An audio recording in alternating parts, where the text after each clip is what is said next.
So about those sauerkrauts or those kimchis, those would be only in the refrigerator department. It's on the shelf, it's dead, no use. So these fermented foods are going to help to reseed what I would recommend as a supplementation that you would use, which would be the probiotic, and of course I'm recommending a Shaklee triple encapsulated probiotic. You would reseed this probiotic with these foods as well as prebiotics. And prebiotic foods are, once again, they need to be organic, and the reason they need to be organic is because if the ground has been treated with antifungals and pesticides, it kills the prebiotic in the dirt that now grows the food, which then we get on our shelves, and we are not getting prebiotics from. So it would have to be organic, and it would be the higher sources of prebiotics are things like kale, Swiss chard, spinach.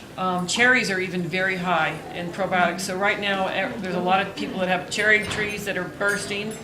That would be a great source for a prebiotic. So are berries, onions, garlic. So you need to ingest these foods literally on a daily basis. You are reseeding your probiotic with prebiotics, and you're reseeding your probiotic with probiotics. Okay, it's something that has to happen on a daily basis. And if you look back in history, people ate like this always. Okay, so now let's just get to why that's all so important. Now you know the foods and what happened to the food supply. Some of us know at least half of the population of our friends are talking about gut issues, or they're talking about food allergies, or they're talking about autoimmune diseases. They're talking about celiac disease. They're talking about the celiac turning into then fibromyalgia or turning into lupus. So in my research of all this, it all makes so much sense that it all starts in the gut.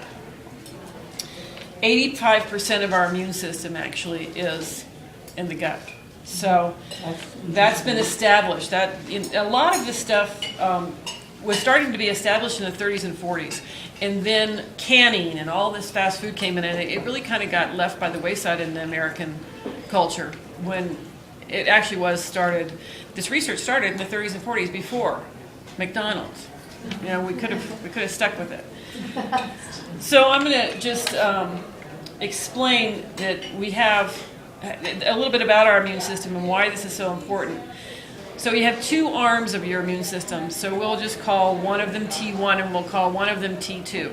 Okay? And you have, if you didn't notice, there is a outline for you so you can take notes. So T1 immunity is responsible for normal reactions to anything in your environment. So anything in your environment would be pollen, animal dandruff, dust mites, chemicals, pesticides, food is in your environment. Anything you're in contact with in your environment would be the job of one arm of your immune system to pay attention to and keep intact. Then the T1 is kept really robust by this gut flora. That's the part of the immune system that really relies on a good gut flora.